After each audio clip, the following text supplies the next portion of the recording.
Deco style. He doesn't have a gavel. Art Deco. But No, I don't we have can't to. start then. There you go. Okay, welcome everyone to the November 18th City Council work session.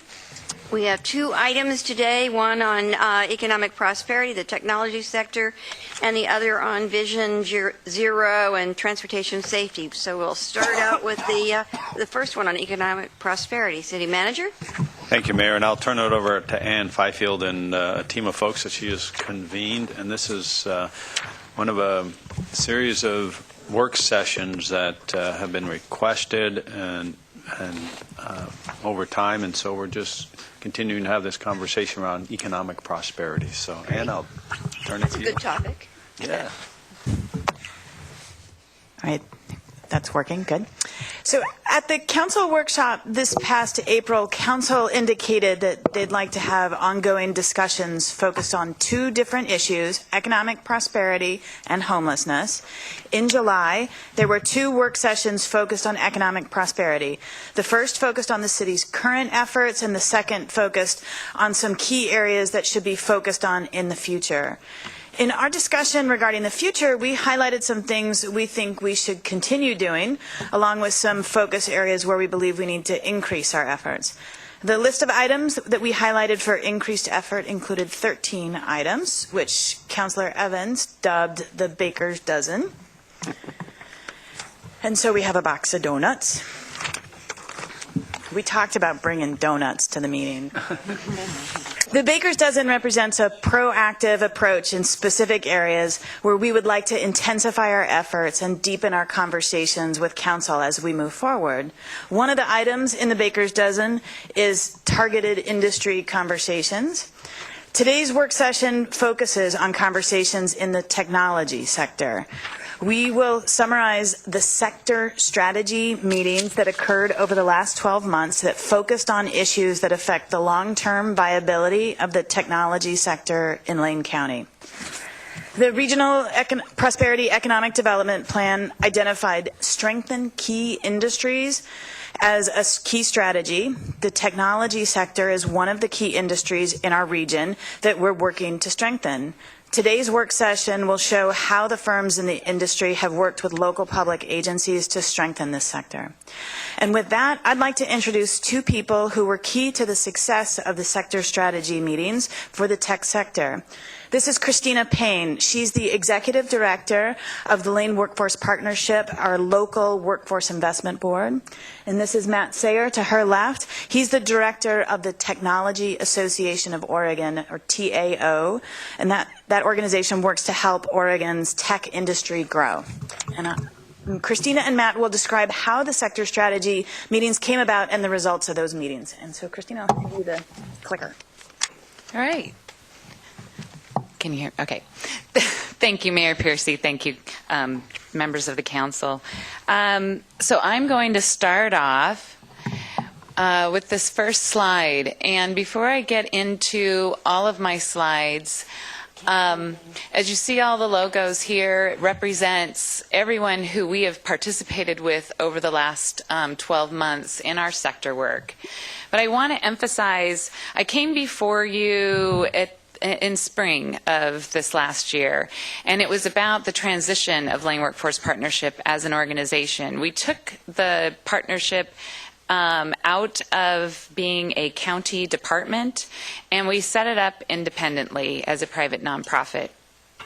And I want to revisit that because it is an opportunity for all of us to look at the local workforce board as your local workforce board. And I don't know that it was seen that way before.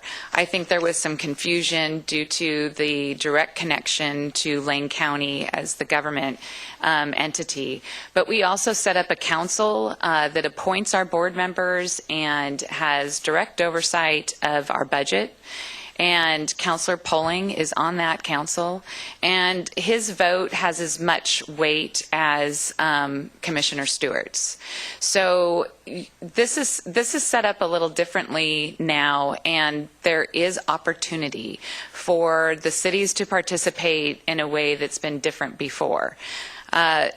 So when you think about the local workforce board, we are federally and state funded. We are your infrastructure and platform to make investments or consider opportunities or partner or leverage in what we're doing in workforce development for Lane County and for the city of Eugene. When you think about things that you're wanting to do around workforce development, business, economic development, I hope that you will think of us as your local workforce board. So with that, going back to some of the traditional things as we jumped into our sector strategies and things that we've heard, businesses are tired of all the groups coming and talking to them, and then, well, nothing ever happens. We can't all talk to the same businesses. We should really be more coordinated, and then my favorite is we are the leaders in this work. And you'll hear that from every entity around the community, or we have heard that. But the Lane County Sector Strategy Team created a platform where these attitudes could change, and these kinds of things can change now. So it's all about inclusion and collaboration. And when we created the Lane County Sector Strategy Team, this was the list of leaders in the community and organizations in the community that we look towards to participate with us. The city, the chambers, us as a workforce board, education leaders, elected officials, economic development, our business champions and industry groups. And having your business champions and industry groups as we go through this, as I go through my presentation, and when Matt gets to talk to you, you will understand why it is so incredibly important to have those people at the table. So how did we get started? So we identified all the stakeholders in our region, and we brought everyone together, and we all received the same training, which was really interesting, particularly for me. Sector strategies is something that I have been doing since 2000 when I came into workforce development. And I am the first to admit to have thought that I was already an expert in sector work. And so when the consultants came in who have done this type of work from all over, and they sat down with us, we had your staff in this meeting, staff from Springfield, the chambers, we had different elected officials in the room, and people from all throughout Lane County. We had the city of Florence come over. And while I was sitting there, I realized when we were working as a workforce board alone in sector strategies, we were only focused on one thing, and that was workforce and training issues of an organization. And we did some great things, which is why I thought I was already an expert, but there was more to be done. And as the light went on, I realized we could do more together, and that we would be better together, and that there was some really talented people in our community who are experts in different areas that alone as an organization, we were never going to make enough of an impact by ourselves. So we studied the data, and not just looked at the data, but we also, to select an industry, we culled through that data, and then agreed to first steps, and had a lead convener, which in this case was the workforce board. The lead convener does not always have to be the workforce board. In this situation, we were the ones on our board. The chair of my board is Todd Edmond with Lunar Logic, and he wanted to be the business champion of this effort, and it made perfect sense for us to be the convener of this industry. We had also invested in bringing a chapter of the Technology Association of Oregon here, and had participated in the hiring of Matt Sayre. So it worked out well for us to be the lead convener for the tech industry. But that doesn't mean that this is our playground and we are the only ones who could convene an industry, and I'll talk more about that. So the creation of the Tech Collaborative, I talked about a business champion. It was really important that the businesses hear from another business leader around the importance of coming together and the type of conversation that we were going to have. And Todd Edmond and also Joe Morishak with RAIN were great champions for us in this endeavor. We had the lead convener, as I said, in this case, the local board. It was data-driven. We did not just select the tech industry just out of the sky, and I'll talk more about the data as we go on. And the data tells one story, the industry we need to talk to because it might not reflect exactly what they need. So I have my cartoon here that says, how can I learn about your company's needs if you keep interrupting me?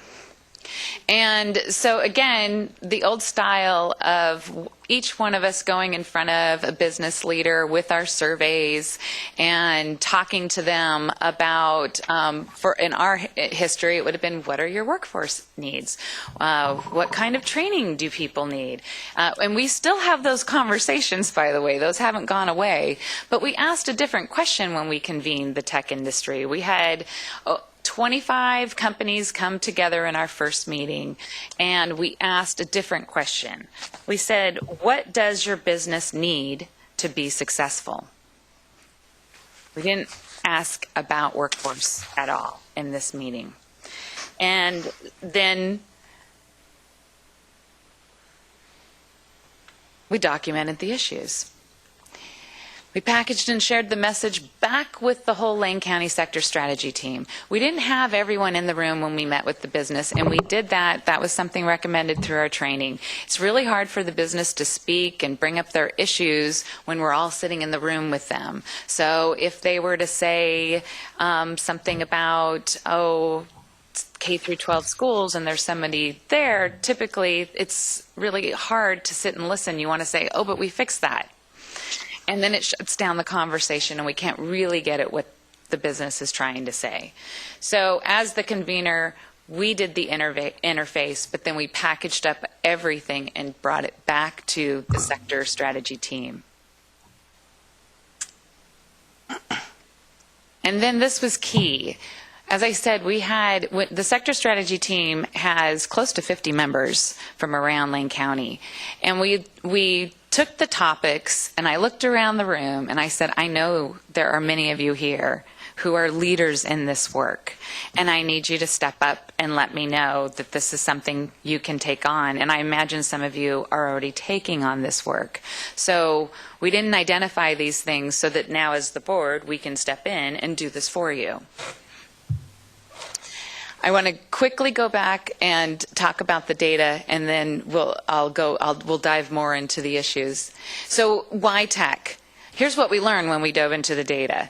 We're home to more than 400 tech companies with 5,000 jobs and an average wage of $67,000 annually, generating over $350 million in wages. And we have growth projections of over 1,000 and then replacement projections of over 1,000. It's a big deal for our community.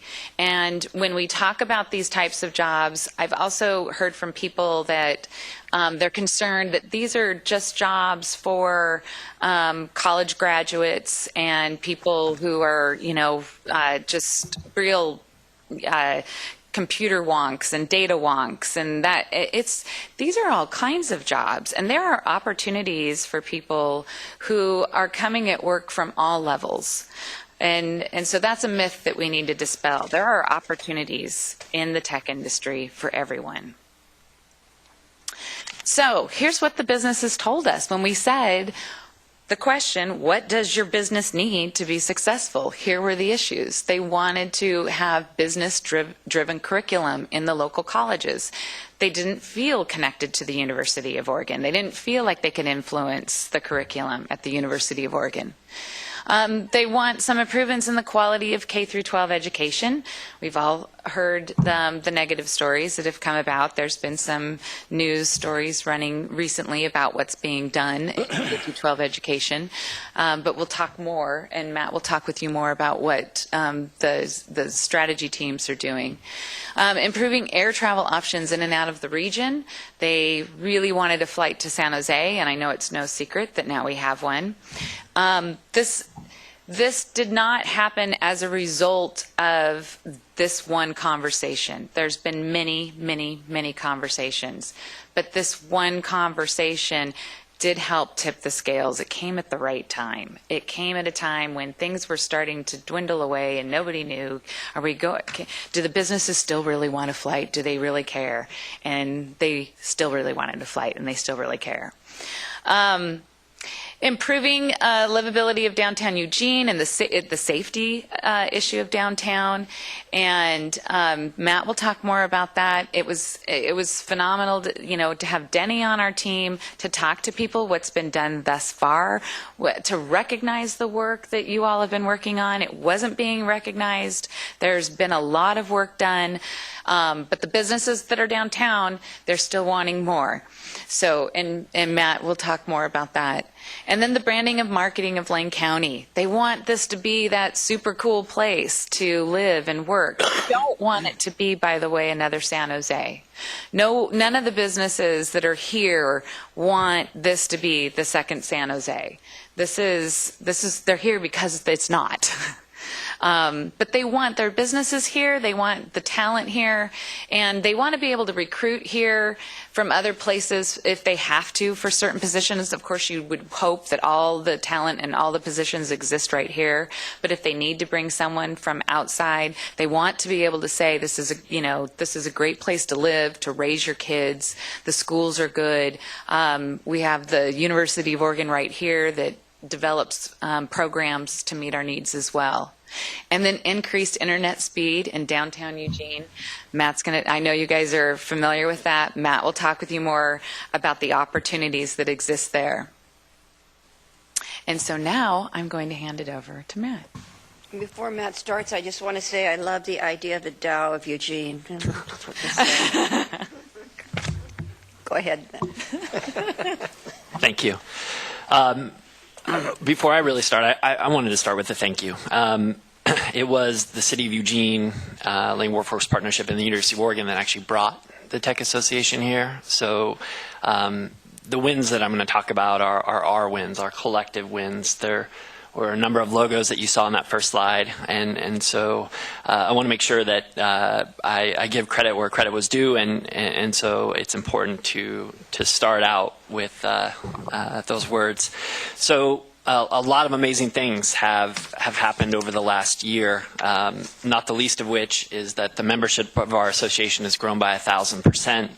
And what that means is a community has formed, a community of tech companies, and I'll touch a little bit on why that's important over the next few slides, but these are collective wins. All right, so business-driven curriculum. By the numbers, there'll be over 1 million software engineering jobs left unfilled by 2020. This is a nationwide problem that plays out right here in Eugene. Tech companies cite availability of talent as the #1 reason that restricts them from growth. So we have this great research institution in the University of Oregon right in our backyard, but we had a CIS program that was out of sync with industry. And so what's happened over the last year is that we've built bridges there between industry and the university. And one of the early wins that we had was with Professor Fickus. He had envisioned a data science program. Data science is really hot in tech right now. And so when industry learned of this, we came out big to support that program and that grant application. So in 10 days, there were 17 letters of support written for this ETIC grant. Just in the first 10 days. So that was an early quick win. And since then, something really amazing has developed. We've started a feedback loop between industry and the University of Oregon, specifically the CIS program. And so what we have are a series of convenings, roundtable convenings, where the chair of the UVO CIS program, Joseph Ventek, and a number of faculty from the program sit down with industry, talk about business needs, and are tuning the curriculum to better turn out qualified talent, better graduates at University of Oregon who can be placed into amazing jobs at our local tech companies here. So we've had several of these convenings on campus, bringing in over 50 executives from local tech companies to campus to talk with UVO and sort of create this feedback loop. What's happening next is actually LCC is getting involved as well. And so in the month of December, we'll be convening at Palo Alto Software in the Broadway Commerce with both the heads of UVO CIS program and LCC CIS program to talk with industry, continue to iterate the curriculum, and meet the needs of our local tech sector. So that's sort of what's happening in the world of business-driven curriculum. K through 12. This is a complex topic, but you can be successful in this space. So a little backstory. When you talk about STEM education, this is science, technology, engineering, and math. Back in 2014, there was a statewide effort to establish what's called STEM hubs. If you Google the word STEM hub Oregon, you'll get a map. And what you'll see on that map is a STEM hub to our north, one at the coast, one in Central Oregon, and one to the south. And you'll see this gap right around Eugene. And so that begs the question, well, why is that?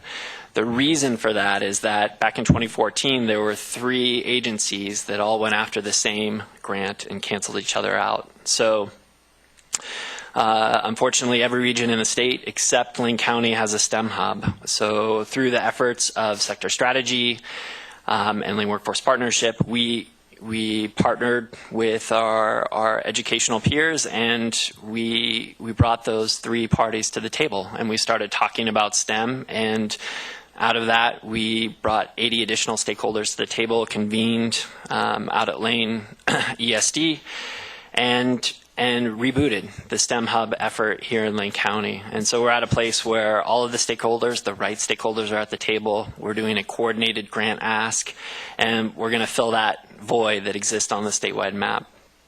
I thought I'd share one sort of really special win, and this goes back to my early comment about community and what you can do as a community. So Mark Lewis, he's the head of STEM for the state of Oregon, and this was early fall. So Mark sends an email down from Portland and says, hey, did you know that 4J, Churchill, ATA have applied for this program with NASA, and they've got accepted? And it's an opportunity for 400 of our students to be hands-on with STEM education. Like, this is amazing. We got to make this happen. The only thing stopping it is a funding gap. And so I'm like, okay, Mark, well, how much are they looking for?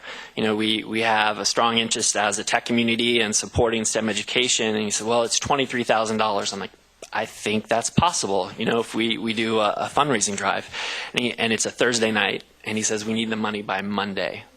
Like, okay, so that's a little challenging, but let's give this a go, right? So we started a fundraising drive. My first call was to Feeney Wireless. Justin Bloom's the CTO over there. They have a strong interest in STEM education, and so we started picking up the phone, and we started calling our community of tech companies, and they picked up and they answered. And so between Thursday night and Monday morning, we were able to raise $23,000 and send over 400 kids to participate in this program that does real hands-on STEM education. And so this isn't like a simulation for space. This is real space. This is actually NASA. And these kids are going to be, actually, I think it was last week where the projects were evaluated, and one of those will go on the space shuttle in the spring to space. And so this is a really exciting win for K through 12 and an exciting win for STEM education. So launching STEM education into space sounds a little bit lofty, but it's a reality here in Eugene. You might want to tell them what what the acronym means for folks on TV. Yeah, it's science, technology, engineering, and math. And for some, it means, hey, we're prepping students for the workforce. But I think it's more than that. It's really about unlocking the creative genius through sort of hands-on learning of our youth.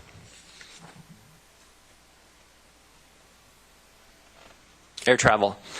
So San Jose, it's the world capital of tech.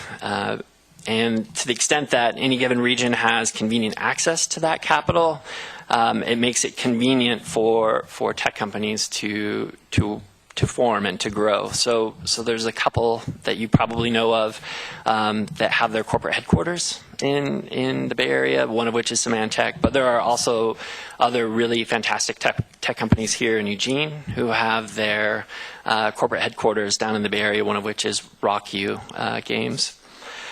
So the flight started in November. What I would say is that the convenience has provided greater access to capital. Again, it makes it easier for satellite offices to exist here.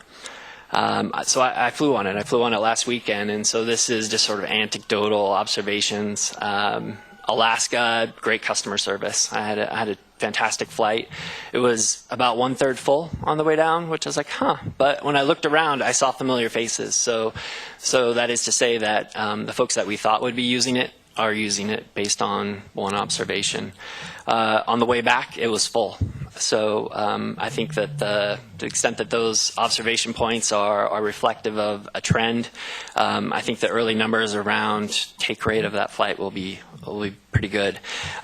Some interesting language. I was talking with a friend who works in tech in the Bay Area, and he's like, oh yeah, Austin, they have one of those flights into San Jose. They call it the Nerd Bird. That's pretty good. But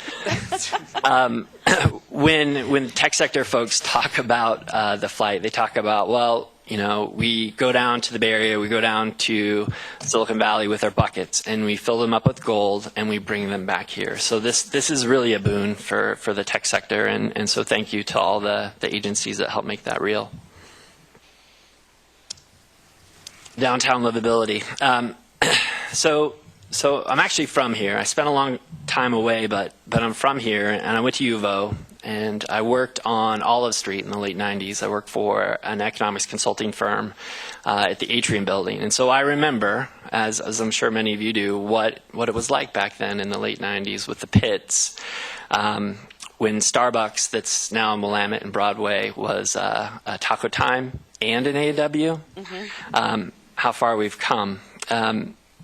But the truth is, we need to keep going, and so the message that I would share from the tech companies that I represent is that really next summer can't be like the previous one, and so to that end, the tech sector would like to lend a hand, would like to offer up some resources. We think that technology has a role to play in solving some of these collective challenges because we all share downtown. We have a stake in it.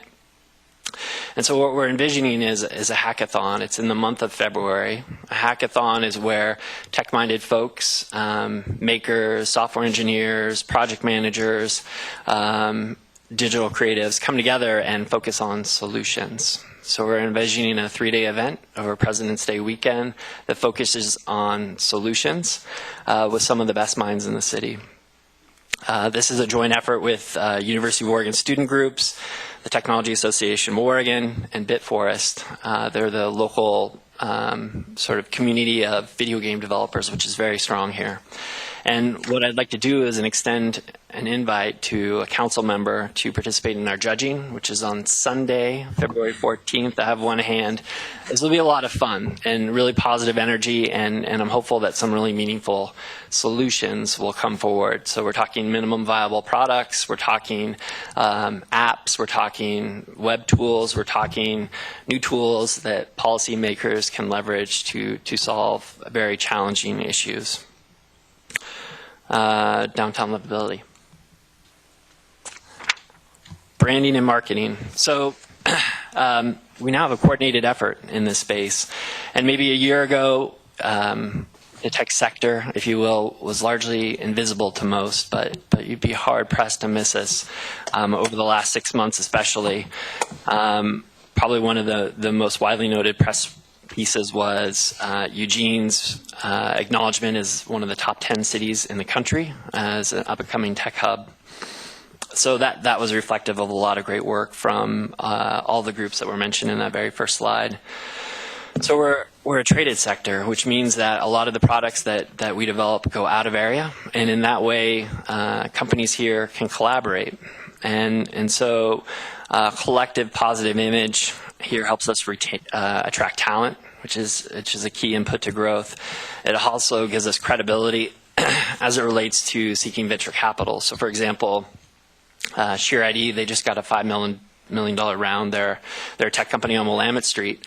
And so if it makes news that one tech company is getting funding, then other venture capital companies are like, oh, well, it's safe to invest in it. You've got something going there. It makes it credible. So this is a really, really positive thing. The next piece of work that this sort of effort is undertaking is a promotional video. So what we're going to do is over the next few months film these amazing tech companies that we have here locally.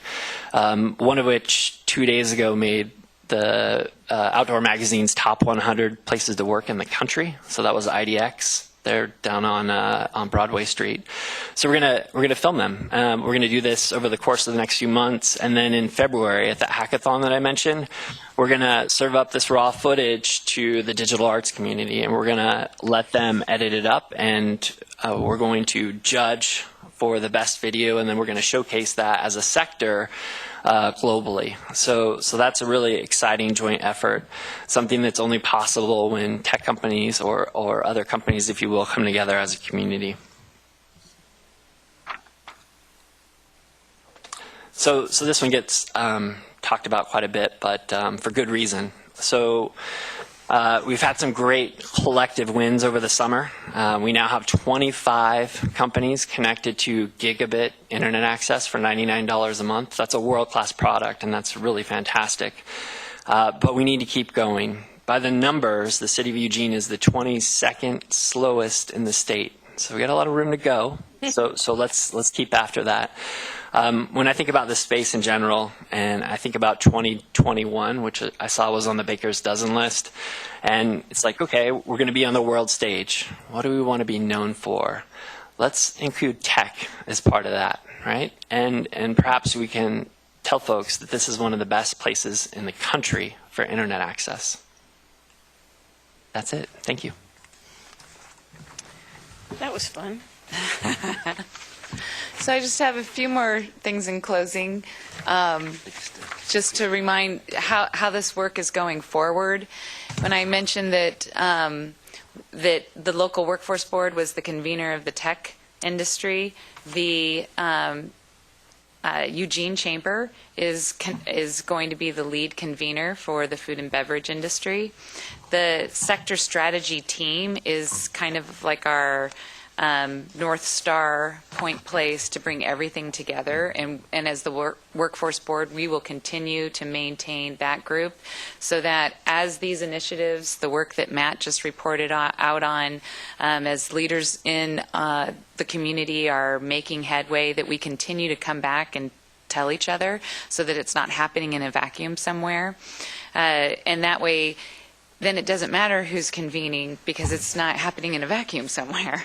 It means they can lead the work, do the work, and then bring it back to a larger group so that we're all informed on what's happening.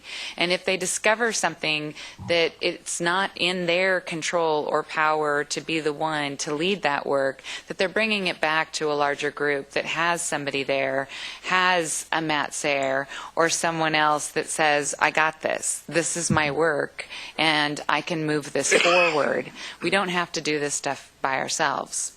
And as a result of all of this, and I'm sure many of you read the headlines, but we have made headlines together. From February when we brought the Technology Association in, shortly after business and education building STEAM for STEM, faster with fiber, downtown Eugene businesses are getting a big bump in speed.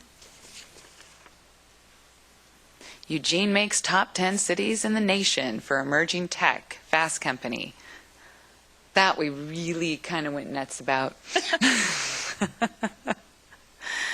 TAD Talks to explore retaining young professionals in downtown Eugene. No, Ann participated in the first TAD Talks as well. And how Eugene's tech scene has exploded in the last 6 months. The Portland Biz Journal is talking about us. I think they're thinking we're creeping up on them. So, it gets back to we're all still meeting our organizational missions. But we're consistent with the message. So the game plan that I laid out, the things that the businesses brought to our attention and said, these are our issues, this is a platform now that we can all build off on. It doesn't mean that only we, Lane Workforce Partnership, can talk to the tech sector. It means that all of us now can talk to the tech sector, only far more intelligently. You don't have to start at the beginning. You don't have to create a new survey. You don't have to sit at the desk and say, I have 10 questions to ask you. The questions have been asked. The recipe is there. It doesn't mean that we're done. It just means that we're more intelligent about how we are collectively working with the tech community.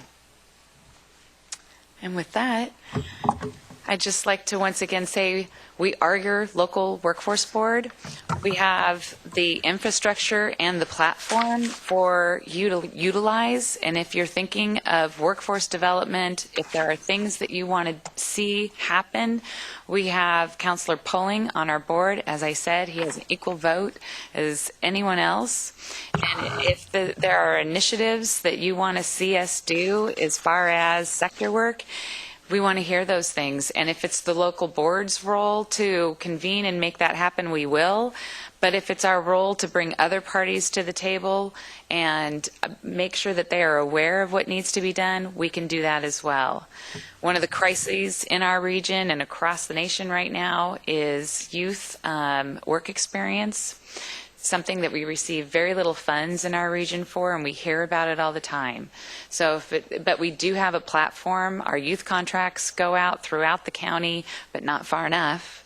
We have just over $700,000 that we spread out across Lane County with 5 different providers.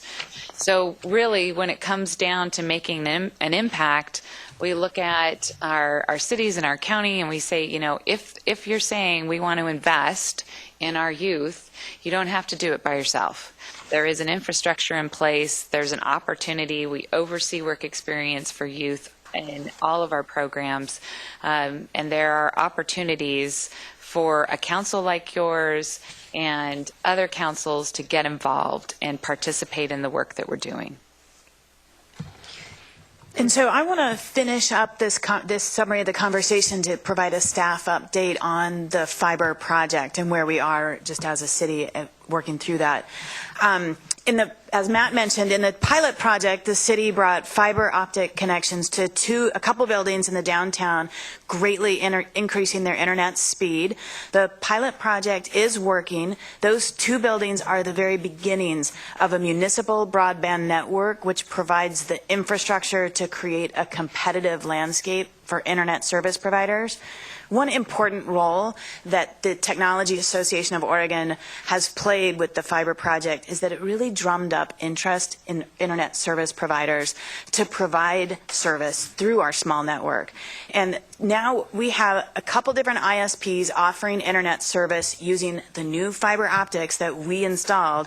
They're offering service for $99 a month, a gigabit service, which is equal to 1,000 megabit service. Before the fiber was installed, the available service speed was roughly about 150 megabits, so it's jumped up to 1,000. By building that landscape for a competitive internet service, that new fiber optic network is creating a market that's providing much faster service at a much lower price. And it's working to make us competitive on a national scale. The city is now working with LCOG and eWeb and TAO to develop an implementation plan to bring the fiber optic network across the downtown. eWeb is working on the engineering elements right now. It's very close to completion. They'll soon begin to cost out the whole build out. City staff are working to identify different funding sources that could pay for the new infrastructure. We're looking closely at state and federal sources, and we're also identifying potential city funds as well as working out mechanisms for the private sector to contribute. Thank you. Thank you all. That was actually quite fun. I appreciate it. I just want to say that the thing to me that's so great is to see everybody stepping up the way they are, everybody. And I think it's really, this work that we're trying to do together, I think it's really important, and that we think about it together is really important, because we can all lift more together than we can lift separately. I totally get that. And I remember back when the recession was just starting, and the stimulus dollars became available. I think it was sort of the first thing out of the door was, well, we should have a conversation about how we leverage those dollars together. And that led up to the first Regional Prosperity Summit, and then the second, and on to all these other things that are happening, the strengths we're building in our community. And I truly I was dreaming hard, but you surpassed what I thought we would be able to do. So I'm really pleased at the work that's happening. I think it will make an amazing difference for the people of Lane County. And that's what this is really about from my point of view, is that even before the recession, we were struggling with families being able to make a living, we have so many people living in poverty, jobs were scarce, and those were very competitive. So this elevating the wage levels and creating more opportunity for everybody and bringing more opportunity into our community is just such a big thing for people here. So I just want to say thank you to everybody, those at the table and those everywhere, that I think this is really such a important thing, that we get past this place of poverty and feeling like we can't do stuff to the place where we can do, and we know what we got to do it with, and we know the direction we're going to go, and we're going to get there, and we're going to take our whole county, I guess, with us, is the way I would put it. So this is a very, very important moment in my view. And I'm going to turn to Councillor Poling, because he actually serves on the Workforce Partnership, and ask if he has any comments he wants to make. No, the only comment that I'd like to make is that, this is, like Christina was saying, this has been an effort by a lot of different organizations, and I personally would like to thank the young individuals involved in the tech industry that have taken this bold step forward to take this on, to try to continue to develop not only the downtown but also the region as what is it called? Silicon Shire. Yes, that's right. But I was looking at some of these things that like that you pointed out, Matt, like the air travel. Without Travel Lane County, without the chamber, without the Lane County Economic Development, a lot of that wouldn't have happened. The same thing with the Travel Lane County supported development of a consistent positive message about the tech sector, and I'm also involved in the Travel Lane County. They're just as much a partner in this as everybody else. So it is a regional effort to continue on growing on this, and I'm kind of proud to be part of that. So I've got Chris, and then Alan, and Mike. Chris. Thank you. This is an incredibly exciting presentation. And part of what makes it exciting for me is two key central thoughts. And the first one really gets back to the notion of collaboration. I can remember when Gary Pierpont and I put the Private Industry Council together back in the 80s, that eventually evolved into the Workforce Partnership. We recognized at that time that it needed to be part of economic development. And so it had a seat on the newly formed Metro Partnership, because the relationship was recognized early, as was education and some other things. And that collaboration, I think, was extremely important, but the flame of collaboration would be bright, and then it would be dim, and then it would be bright and dim. And there were some times when it almost went out. Because people didn't think we needed collaboration. We just wanted to go our own way. We could certainly do this. And it's really a credit to those organizations that they never let that flame die. And now I see it burning brightly. And the payoff is it's illuminating the whole area, and it really is paying off. So I think the collaboration for me is one of the first things. The fact that the collaboration survived all of those years so that it could burn brightly now is the only way it would be burning brightly now. And then the second thought is, during those early years, we identified many of the same things you're talking about today. The tech sector, the need for a lot of stuff that we talked about then is beginning to be realized now. And that, to me, is another critical element, is we've spent many years talking about this stuff and strategizing about it and having ideas about it and promoting it, but never quite actually figuring out a way to make it happen. And so the roots of the success today may go back 30 years, but what is exciting about today is it's actually occurring. It's taking place. The theory and the strategies and the ideas are actually being turned into action. And I can't overstate how critical that is, because if we just keep talking about it, we're not going to reap the benefits of it. But now we are actually doing it, and the credit really doesn't go to us. The credit really goes to you. The three of you and the organizations that you represent and the others that you mentioned have been working together to produce action that is just mind-boggling. And that, I think, along with keeping the flame of collaboration alive, are the two most critical elements that we're talking about today that lead directly to our success. And for that, the excitement is boundless. And I cannot thank you enough for actually figuring out how to take that legacy and translate it through to today, because you've just done an incredible job. And for that, I thank you all very much. Alan.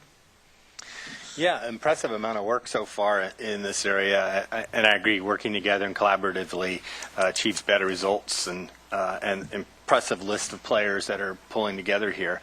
Clearly, a very important sector for our area and for family wage jobs and future growth. It's very exciting. You know, over 400 tech jobs, 400 companies with 5,000 jobs. 350 million in payroll, and a projection of over 1,100 jobs to come. It just makes this a good focus area.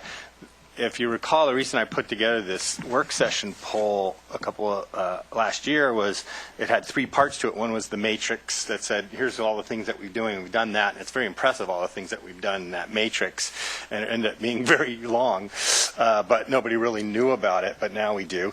And then have conversations with the tech sector, food and beverage, advanced manufacturing, clean green technologies, and this is the first one of those. But the last part was, once we've had those conversations with folks, it's what should the city be doing in these sectors to help create jobs. So I'll pose that question to you. What should the city be doing, City of Eugene be doing to help create jobs in the tech sector? Where should we be focusing our efforts and putting and doubling down? Do you want to? I think we have a couple. Well, we have a few ideas. Couple ideas, good. I thought you might.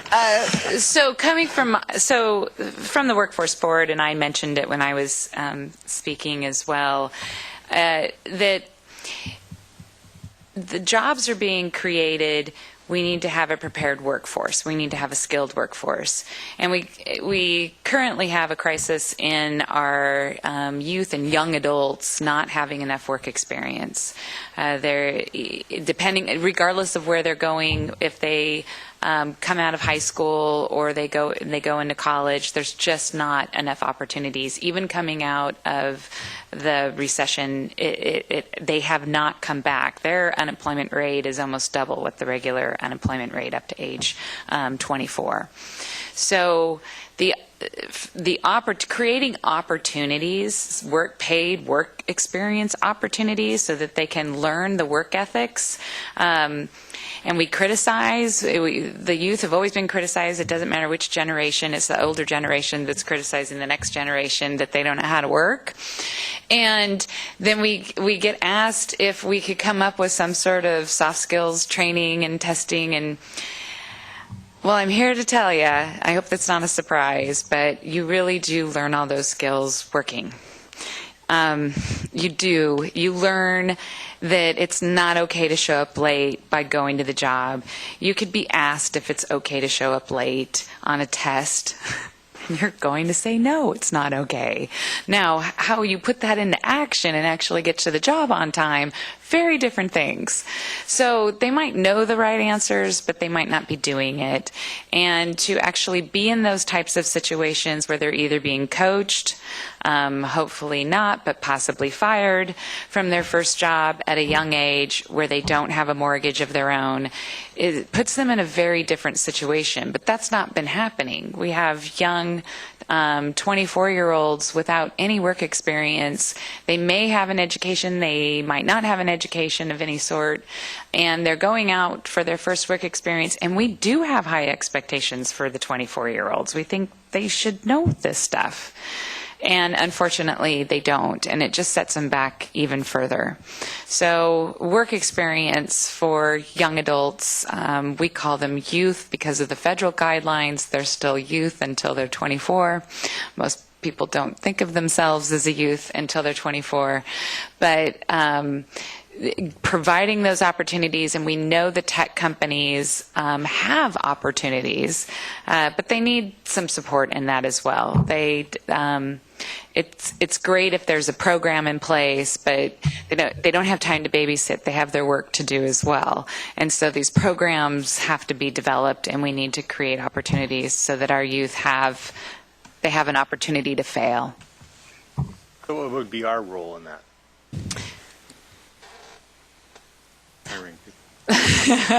Well, if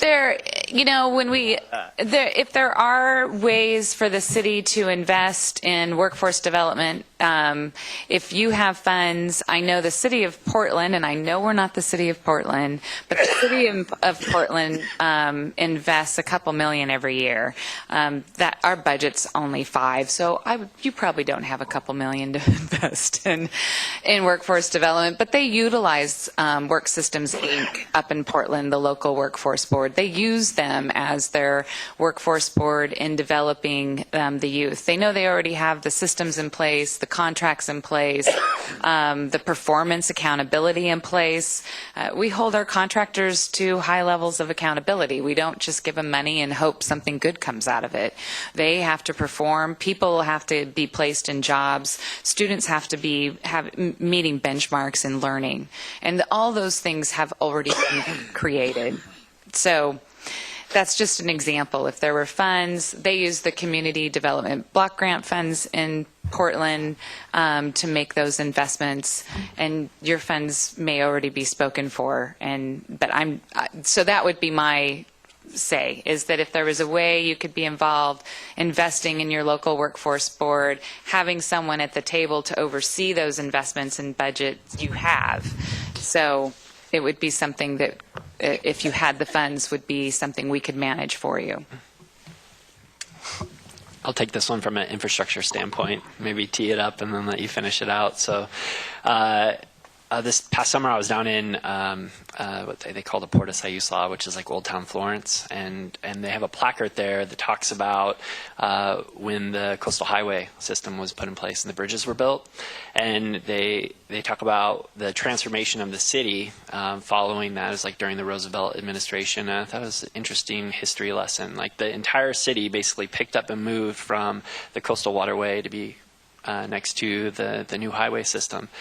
So fiber optic internet access, that is the modern day infrastructure, and it has the power to transform cities. So when we think about notions of density or job growth in our downtown, you're going to power it from an input to growth, and that input to growth in this context is broadband internet. And so there are sort of two projects forming up in the city. At the city, Ann's the lead on that right now, and so Councilman Zlunka, you mentioned, hey, what can we do? Support Ann, support those two projects. They do have the potential to completely transform the city. And when I talk about, hey, in 2021 we could be known as a city that has some of the best internet access in the country, like that's possible, and it would be because of those two projects. Thanks. And maybe you can talk about that, and maybe what we're doing in that regard, and also what the price tag is for a build out of high-speed internet, and if there's any benefits to be had beyond just downtown. From an economic development perspective, I think the investing in fiber infrastructure is one of the best things we can do for economic development. And right now, we're looking at getting it built out in the downtown. And it would be great to go beyond the downtown. We don't want to bite off more than we can chew.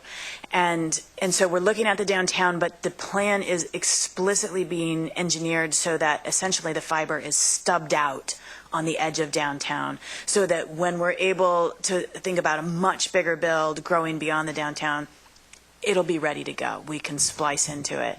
We haven't worked out the price tag yet for the fiber build. The engineering has to be completed before he can cost it out.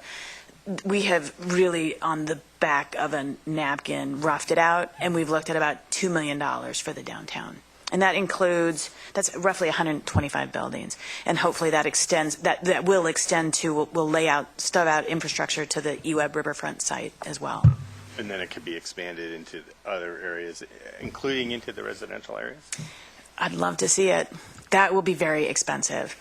And so I think that we want to get this done sooner rather than later because it's a primary economic development goal. I think in the long term, we will want to look at bringing it out to the residential areas.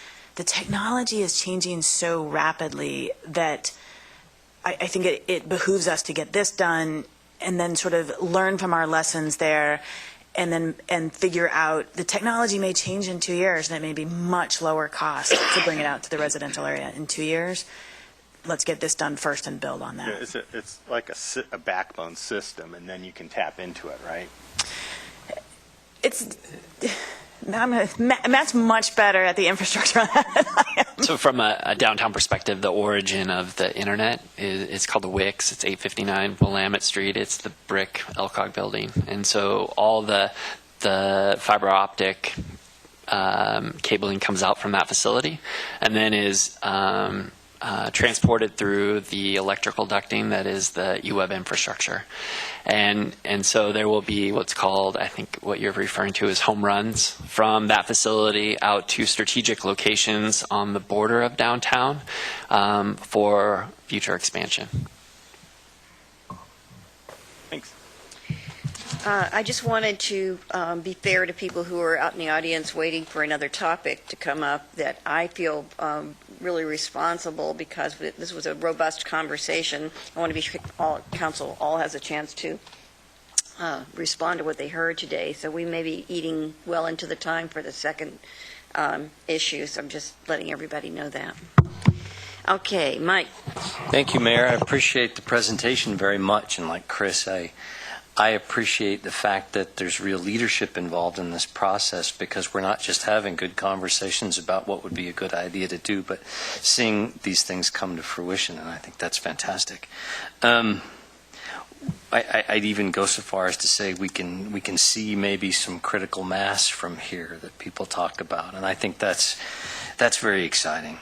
I'm sure that the city manager and the assistant city manager are happy not to hear so frequently from me about pushing in the last couple of years on the issue of getting fiber lit downtown.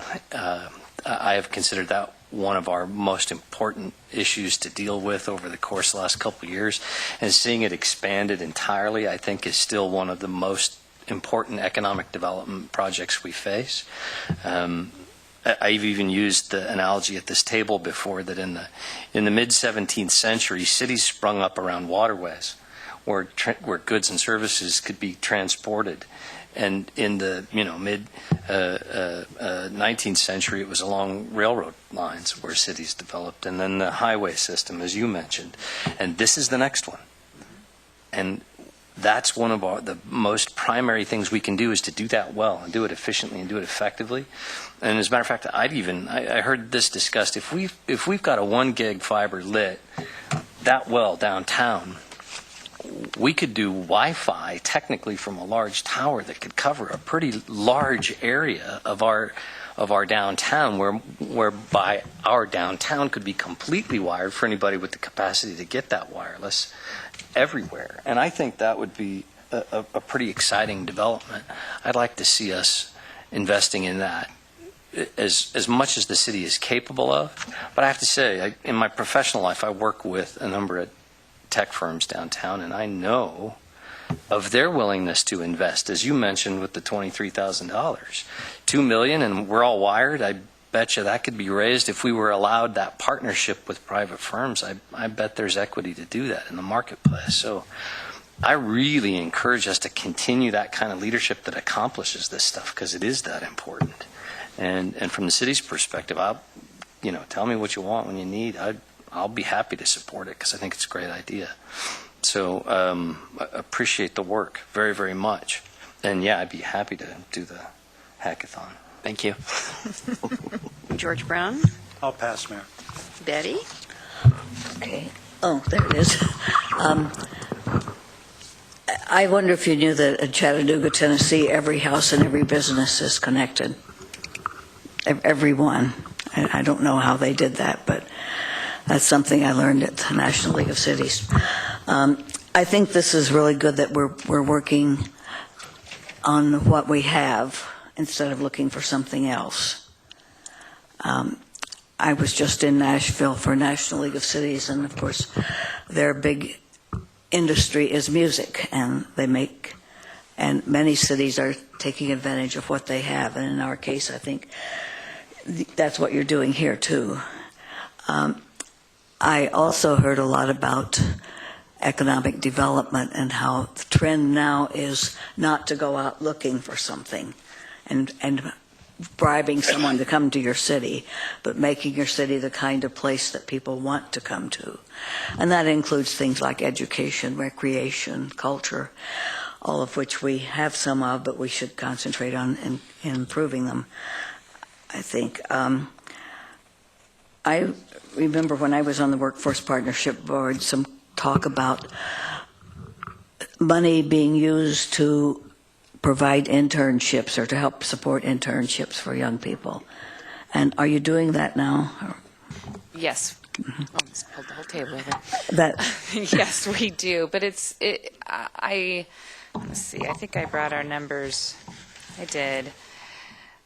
Youth experience, participating in a work experience or internship last year was 124. Mm-hmm. So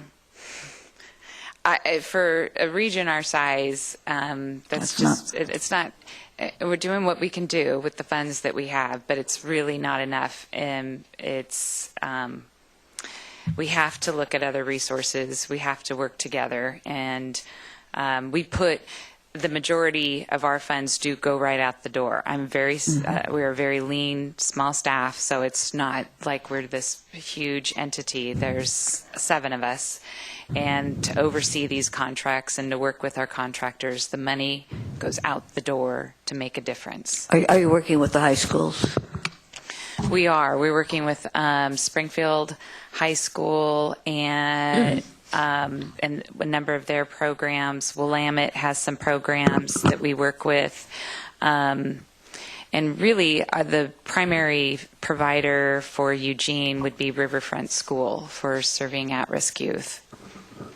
Sounds like something the 4J and the Chamber of Commerce might cooperate on. But I think the tech industry is something that young high school students would get excited about, opportunities to be interns, right, to work with someone. One more thing I wanted to say about livability of downtown. And we all know now that the Jacobs Gallery is in danger of closing, and cultural things do contribute to the livability of downtown and contribute to making it a place that the kind of workers you're looking for want to be. Thank you. Thank you all very much for being here today and for the presentation. Thank you. Thank you. We're going to quickly transition to the topic number 2, which is Vision Zero Transportation Safety. City Manager? I'll turn over to Rob and his team to make a presentation. So. Good afternoon, Mayor, members of the City Council. So we were last here on September 30th to talk about the Mayor's challenge for safer people, safer streets, and Vision Zero. And at the end of that work session, the Council adopted a resolution that stated, move to direct the City Manager to work with Better Eugene Springfield Transit, known as BEST, to draft a proposed resolution on Vision Zero for Council consideration and provide council with additional information about the implications of adopting such a policy. So subsequent to that, city staff met with BEST and developed the agenda item summary and resolution before you based on discussion with BEST members. You have before you a revised resolution that has been revised to adopt as official policy Vision Zero's goal of 0 fatalities or serious injuries on the transportation system. And you've also received a suggested revised resolution from BEST, and we're okay with either version of the resolution, and the path forward is the same with either version. If you decide that you want to move forward with the BEST version, Catherine will have some things to say about the process for that, because it's a little different than the normal process. Besides recommending that council adopt the resolution before you today, staff intends to, or subsequent to that, staff intends to move forward with the following: working with the mayor and council on an announcement of the city's effort to eliminate fatalities or serious injuries on the transportation system. And the announcement will highlight the Vision Zero goal, the city's participation in the mayor's challenge, and next steps on Vision Zero. Formation of a Vision Zero task force that includes community stakeholders and staff from the city and partner agencies. And the task force will work with city staff to develop a Vision Zero action plan. The planning process will include a self-assessment of what the city is already doing to increase safety, what the safety, just understanding what the issues are in the community around safety, where there are gaps or barriers, and what opportunities exist to do more. The plan will be multidisciplinary, including education, enforcement, and engineering. And it will set a target date for achieving the Vision Zero goal. And then eventually we would bring the plan back to you for adoption or whatever that looks like, and move forward with implementation. We haven't really addressed what are the implications of adopting such a policy. We'd rather have that be something that the task force is charged with looking at, and incorporating that into their work, and then bring that back to you. And the task force would not just include staff from Public Works, but also the police department and fire and EMS, because obviously these departments are all instrumental in making our transportation system safe. So at that, I'll hang.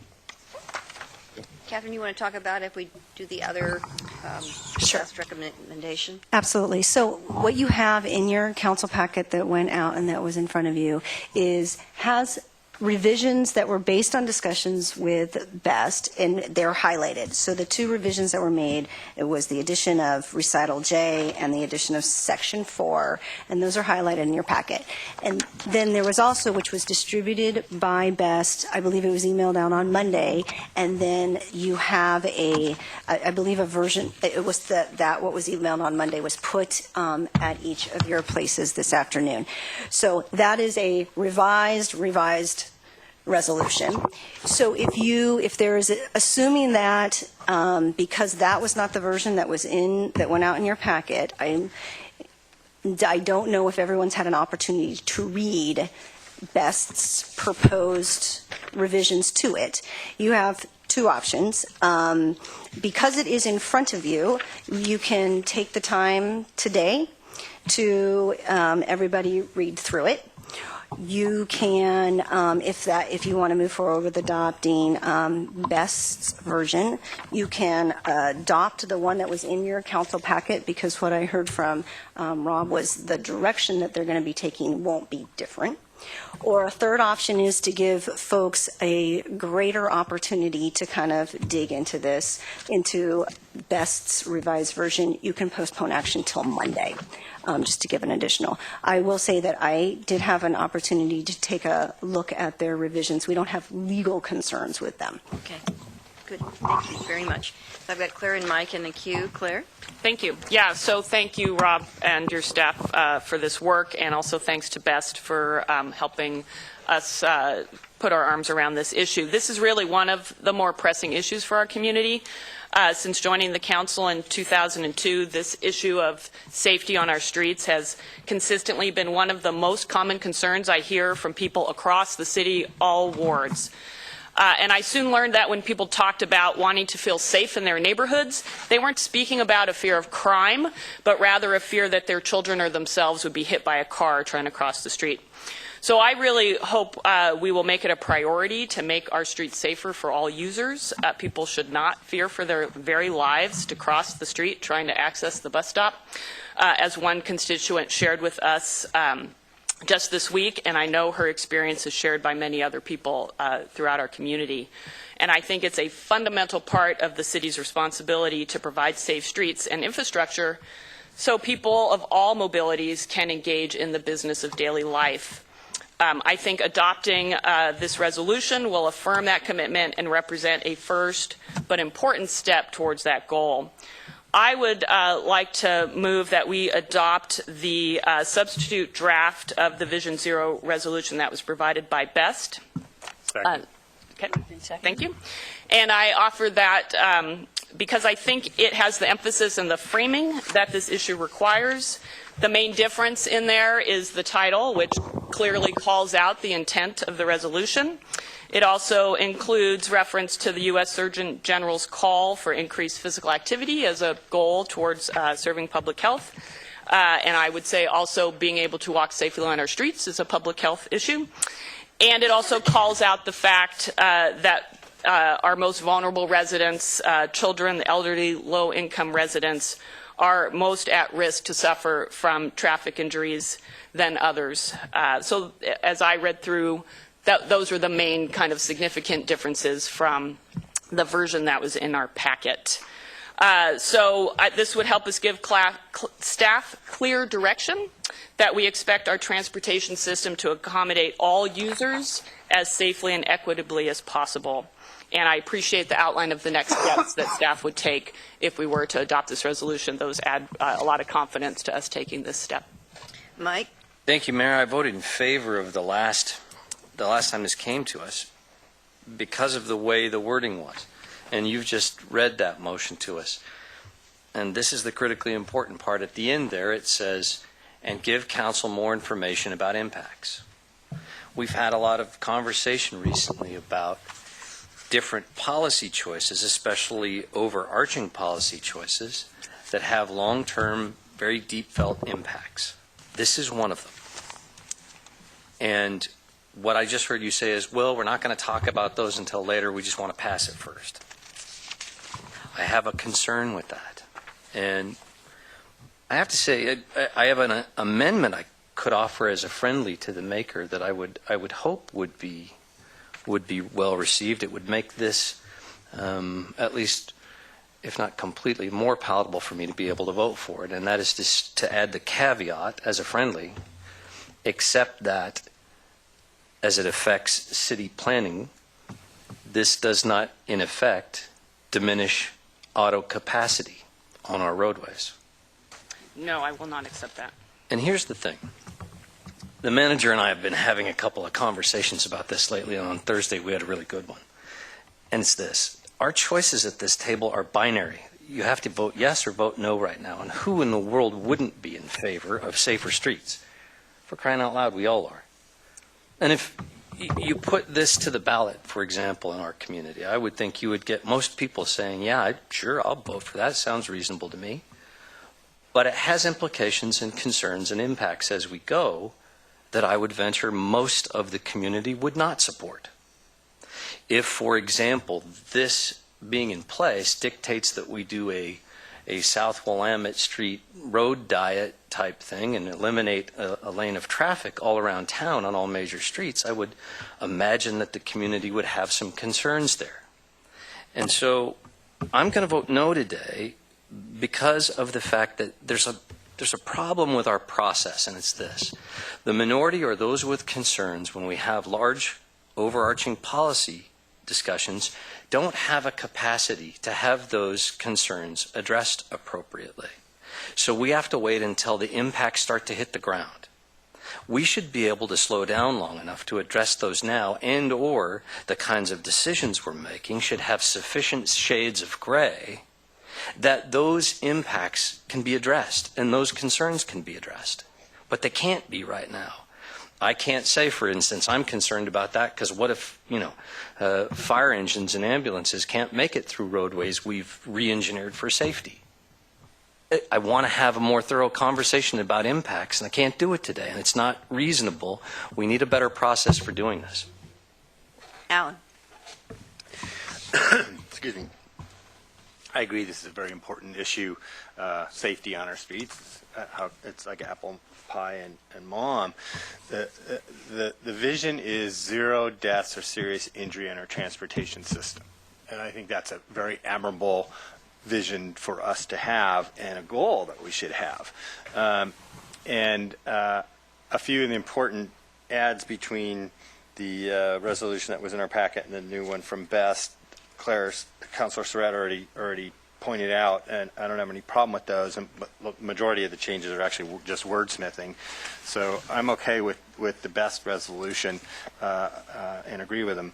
The last time we talked about this, I pushed off wanting to vote on this because I wanted to learn more about this, some of the details and some of the impacts. I've since done that, gotten a little bit more educated about it, and the more I find out, the more I like about it.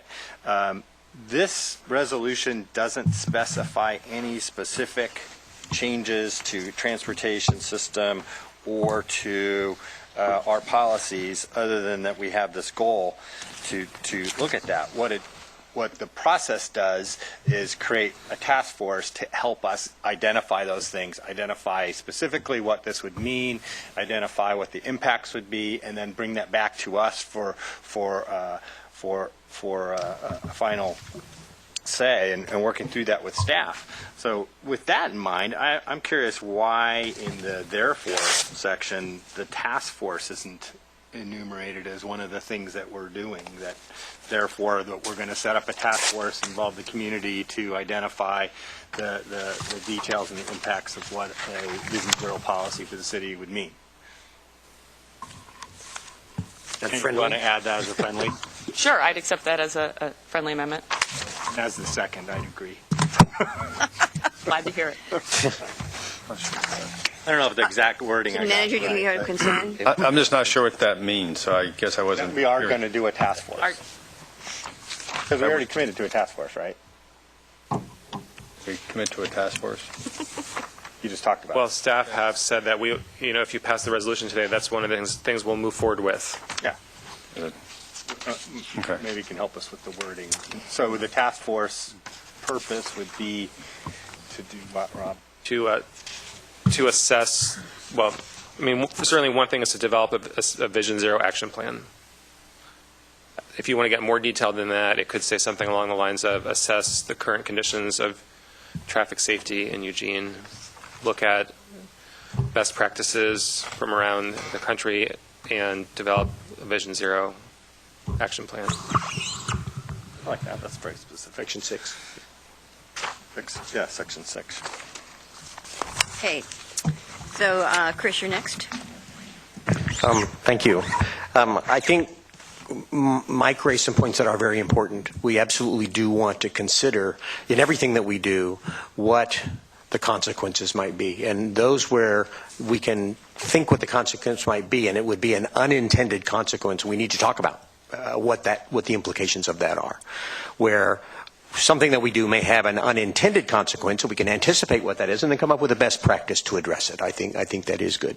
I won't even get into the whole Rumsfeld idea of those things that we don't know that are, we don't know what we don't know. The unknowns that we don't know. Unanticipated consequences. This is really things that we can say, if we do this, what might happen? And then build strategies and best practices around that. I think as an idea, that is always a good one. In the specific case of this, though, this harkens me back to my days as a researcher where you could always ask people whether or not they like something, and they'd always say yes, until you force them to make a trade-off.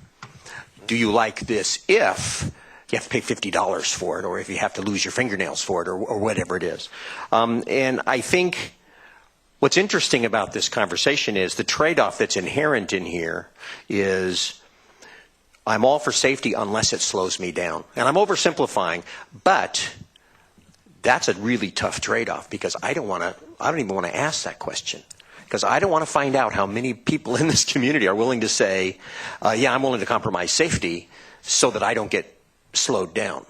When I was in New York, I remember once being on the subway platform for the express, and it wasn't coming. And somebody said, "What happened?" They said, "Well, somebody got hit further down the rail." And suddenly in my mind was, "Oh God, I hope it doesn't slow me down." And then I had to go, "Wow, listen to me. Somebody got hit on the subway line, and I'm worried about whether or not it's going to slow me down." We have to stop and say, yes, we need to talk about unintended consequences, and we need to consider, but in some cases, I just can't bring myself to compromise safety for some other consequence that isn't a safety issue. Safety is a fundamental issue. And so in this one case, I agree with you in general, but in this one case, I don't think I need to compromise safety for the sake of something else that isn't a safety issue. And when I look at the therefores, which are where the action is, I mean, the whereases, these are all the things that we say, whereas we think this and whereas we think that, but it's the this is what we're going to do part. And other than some grammatical changes and the addition of what Alan just said, it's not changed a lot from what we had in our packet. And so I can really, I mean, there's some things in terms of bicycling and using mobility devices and things like that, but it hasn't changed substantially for me. So I'm willing to support it today because I'm still comfortable with it. But I do think in general we do need to do a really consequential thinking about issues. Betty? Thank you. My only concern with this is that we might not really do anything. That we might say we have a vision, and of course we all don't want anyone to get killed on the streets, but are we going to do anything about it? So I will vote for it, but I hope that it's followed up by action.